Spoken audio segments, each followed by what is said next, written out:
So what Mongolia exports to Korea? Well, I think it's cashmere. No, it's Mongolians. Mongolia exports Mongolians to Korea. 사랑해, 반찬. I know in Mongolian to head tissue. Some song will be in Korean, Mongolian, and also English. The baby, you know? Should do like this. It's kimchi filling. Yes, this is the Mongolian style. Have you watched that? One night? I didn't. You should watch. One night, I'm gonna check the one night. Yes, you should.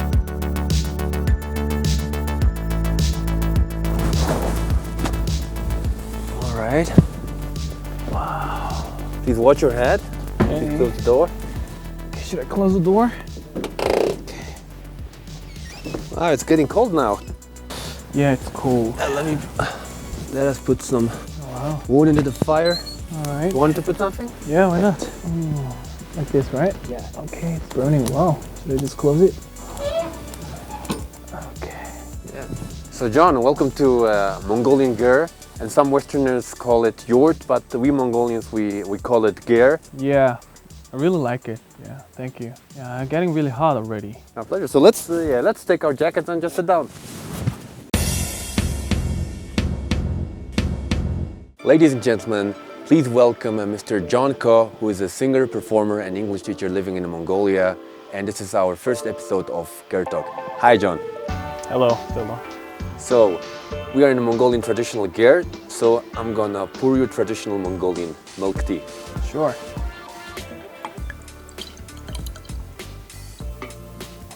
All right. How do I have to receive it? Is it a certain way? Okay, like this? Yeah. All right. Right hand. Okay. So John, please tell us about yourself. So, how are you?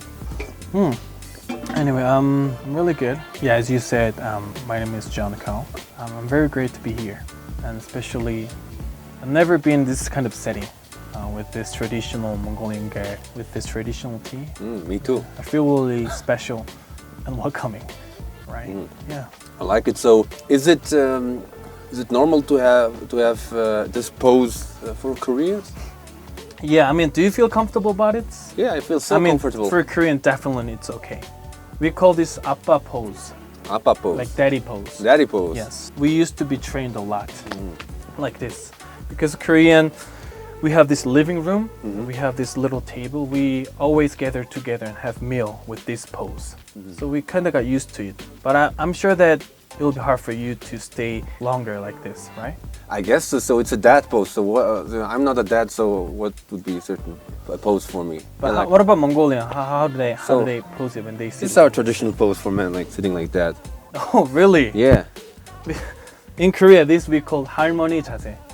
Halmoni It's a chest. granny pose. Granny pose. Yeah, it's a grandmother's pose. In Mongolia, it's masculine man's pose. Really? So that's the culture difference, right? So it means That's that. something that I never knew. So it means in Korea you have masculine grandmothers. Yeah, that might be. So grandma's in the living room when they're having a lunch or meal. They do this pose. But she's wearing pants, right? Not skirt. No, So how do you like the milk I tea? like it. I like it really. It's what's in it actually? So the traditional Mongolian milk tea is water, and we put black tea leaves, and then later we pour milk. It could also be with butter, and also sometimes we put meat inside of it, like Meat? dried Dry meat, meat, dried okay. meat called bort or dumplings, Mongolian boats. Yeah, I love that. I love. What's your favorite Mongolian food? I would say boats and hoshur and soygang. So I mean, I really do like all kinds of Mongolian dishes.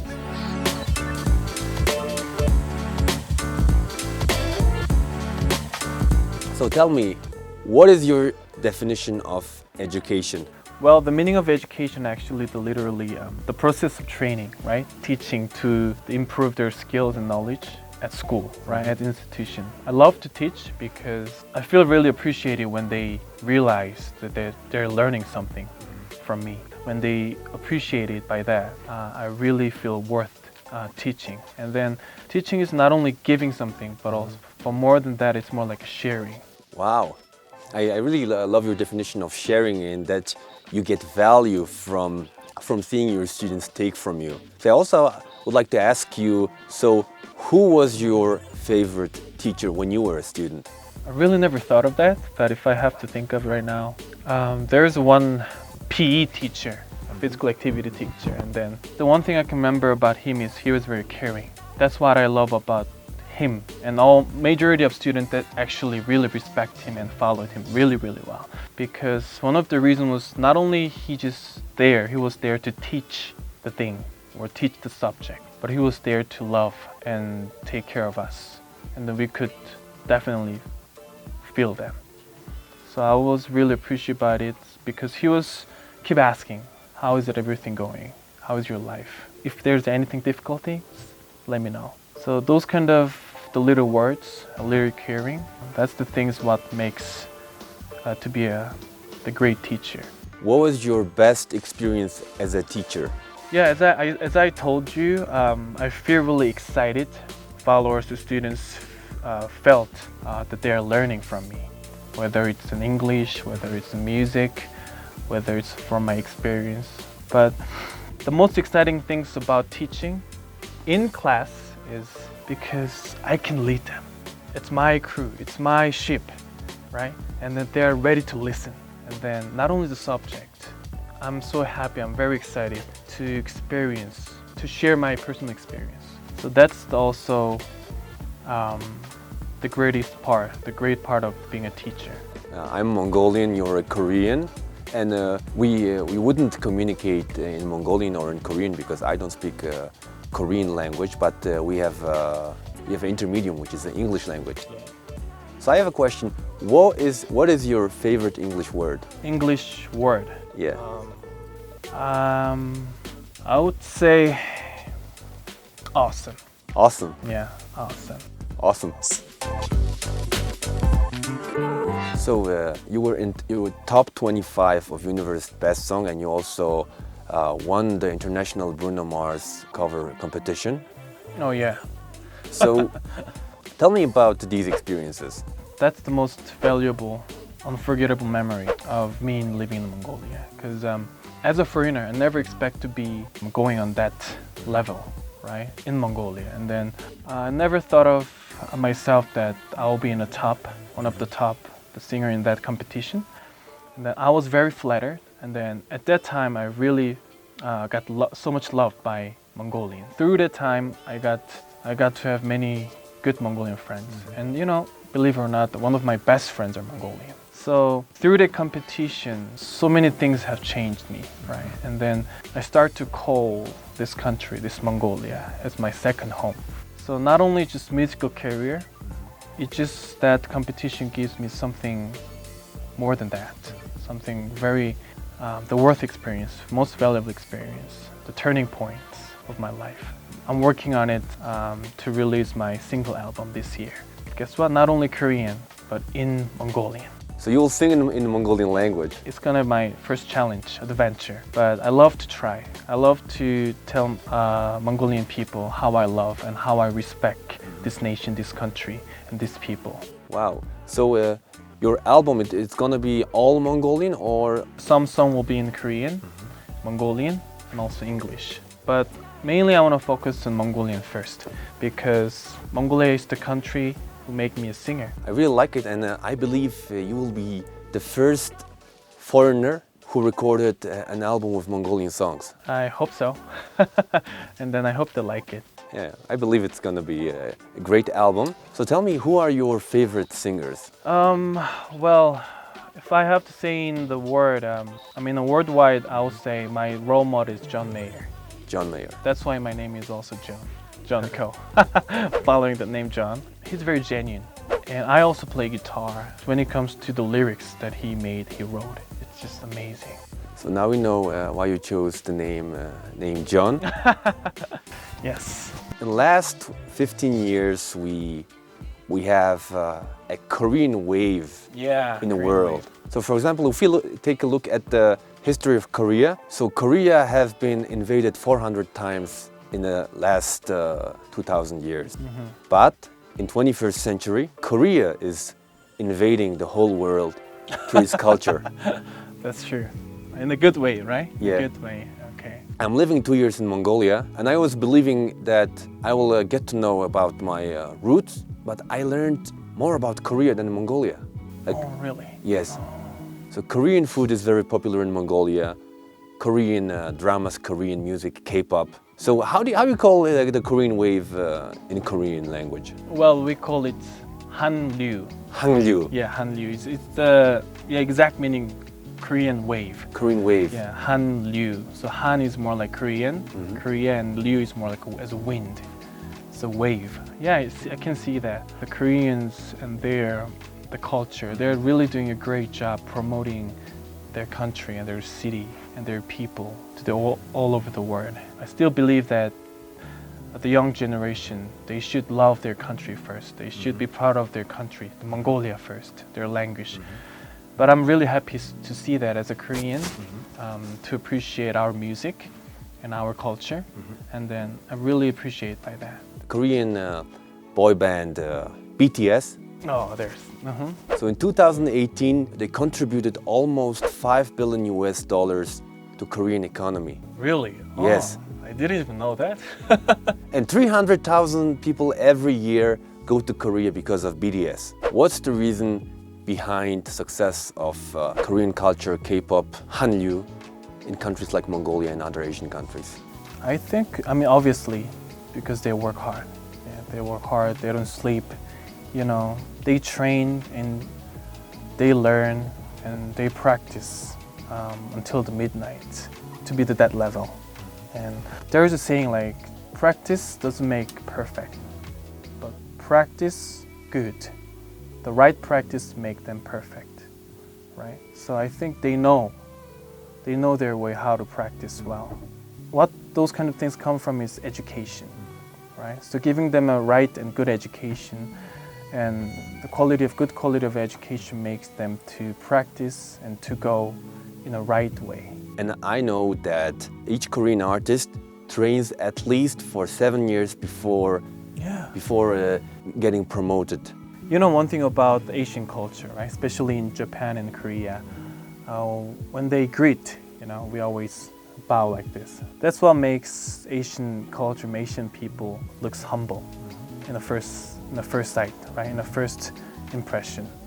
That's also one of the reasons they got educated to be humble, not to be proudful, not to be show off. Of course, as a singer, as an artist, it's very important to show them the many awesome, the good things, right? Their singing skills, their dancing skills. Yeah, but always, they always get the mind training, like be humble and then be always thirsty for learning. I think that's what those kind of mindset makes them successful. I was reading Korean Mongolian trade, and Korea exports every year goods worth over $230 million.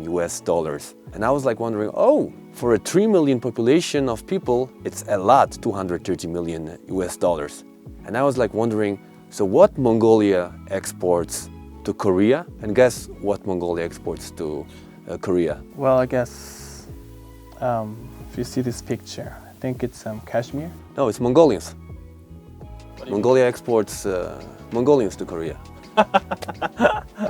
Is that kind of joke? It's a joke, but it's also a true. Oh, yeah? Yeah, it's a true. I've never thought of that way, but what makes you think in that way? Because the biggest minority of Mongolians lives in South Korea. Yeah. For getting education, for employment, for tourism. I think it's really good things. There's nothing wrong to be educated in Mongolia, but they think that also there's a lot to be learned in Korea as well, and that's one of the reasons they go to Korea for work and to be educated. But I hope Mongolians, after they're learning, after they're working, I hope they come back to their own country and contribute something for Mongolia itself, because it's their country, it's their own country.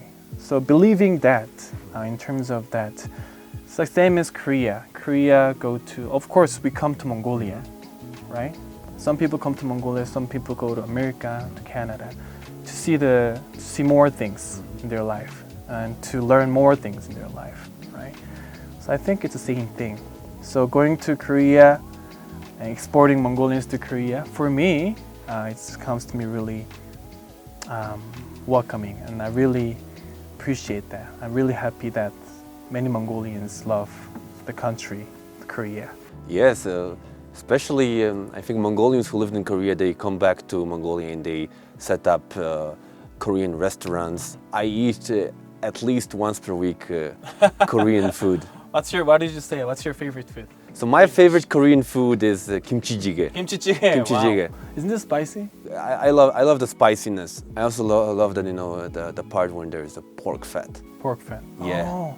Oh my God, it's so tender. It like melts in my mouth. You know, actually, in Mongolia, they make kimchi jjigae more sweeter, like sweeter.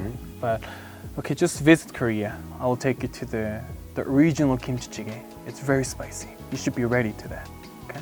Wow. So what's your favorite Korean food? Well, I love all Korean dishes. As you know, as might have all known, samgyeopsal. Samgyeopsal.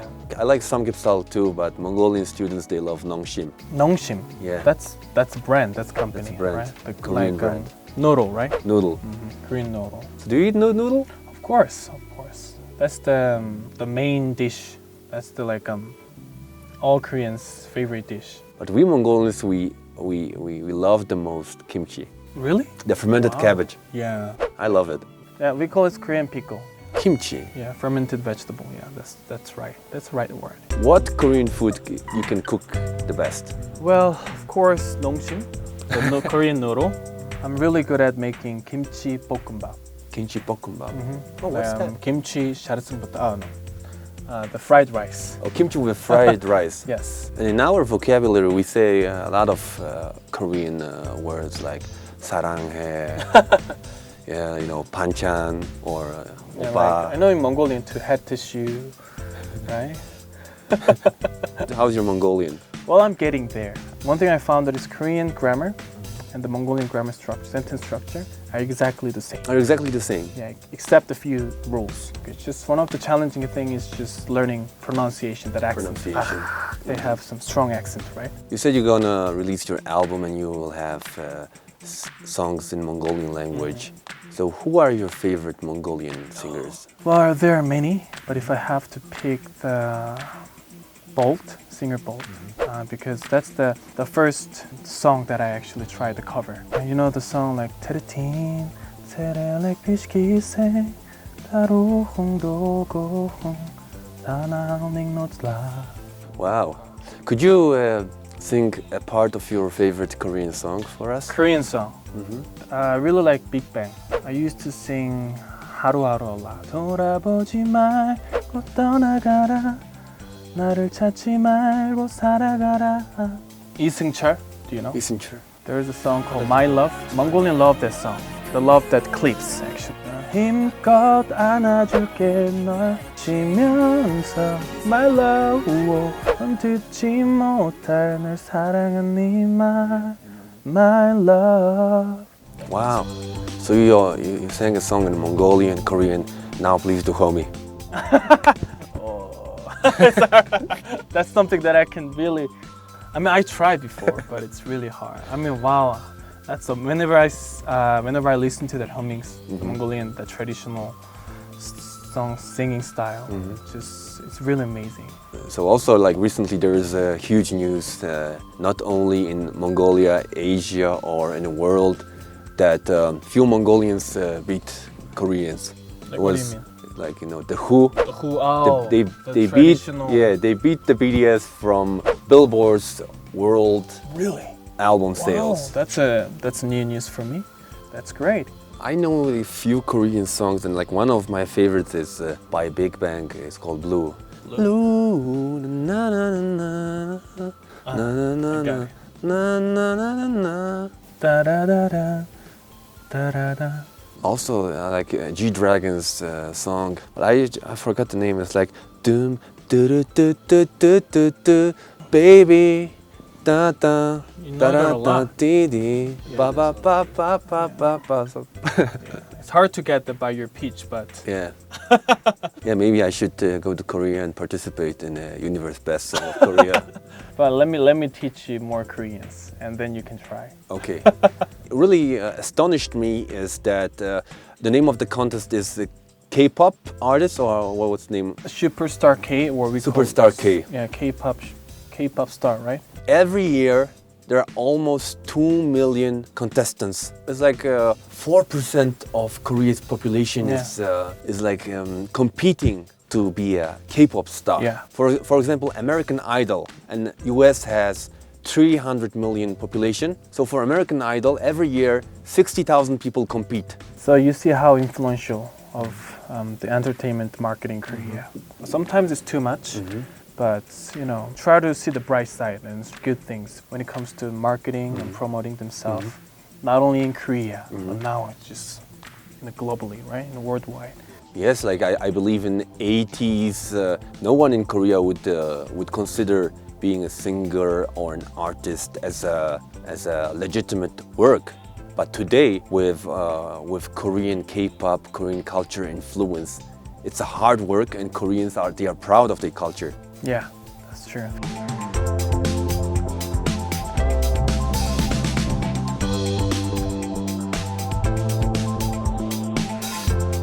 Okay, ladies and gentlemen, so Korean men are considered romantic.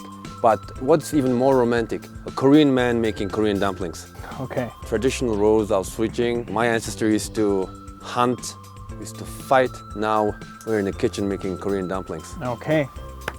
Sounds exciting. Let's try. Difference between Mongolian and Korean dumpling. We Korean, we do put veggies in. Oh, veggies. I think Mongolian, what do they put? They just put mainly Minced meat and onion. Onions and a little bit of fat, right? Yeah. I'm a very emotional person, so I put too much feeling. It's like a baby, Korean dumpling style or more like Mongolian dumpling? I'm doing it my way. Like Frank Sinatra. You're on your way. Wow, perfect. All right. That's your mandu, right? Yeah, it's going to your my, mandu. my version of Korean mandu. So, John, teach me.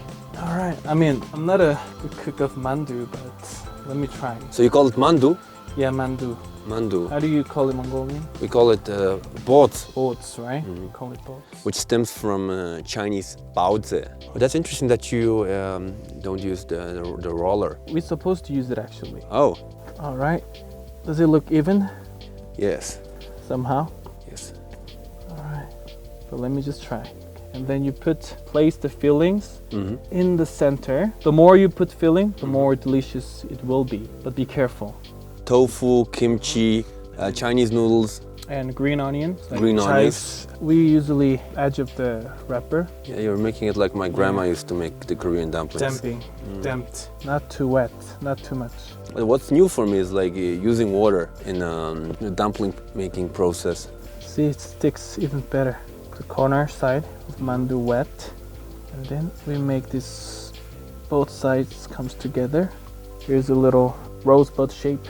Yes. A little ugly, but I think I like it. Okay, I'm really looking forward to try it. Yeah. So how was it? Is it okay? Yeah, let's steam it now. Real man mandu. Yeah. Nice. I think you should teach me how to roll it.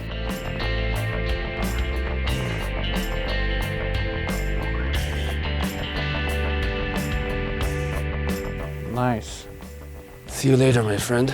Usually the mandu is actually originally from, it was a Northern Korean food. Northern Korean food. Yeah, it was Northern Korean food. North Korean, for New Year, they eat mandu. For South Korean, for New Year, they eat dokguk. But of course, in the middle, we also eat dok mandukguk. With rice cake and, with rice cake and mandu. 알았어. All right, so we're ready to steam our dumplings.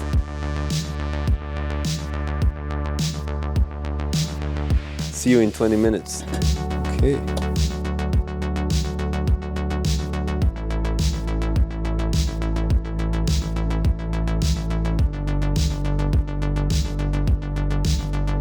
If it's ready or not. Whoa. Alright, seems it's ready, right? Yeah, looks ready. Take it out. All right, so the dumplings are ready. Let's try it. Mine is here. Yeah, definitely, Yeah. it's yours. So how you eat them? Well, we usually just, with the soy sauce, dip in it, not too much.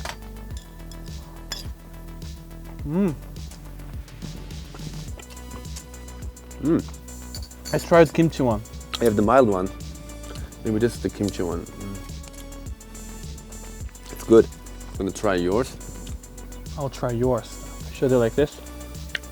It's kimchi filling. I can feel the kimchi. Yeah? Yeah, it's delicious. I like the spicy one better. Me too. The wrapping like Mongolian style, right? Yes, this is the Mongolian style. Yeah, so tell John, like, what are you currently doing?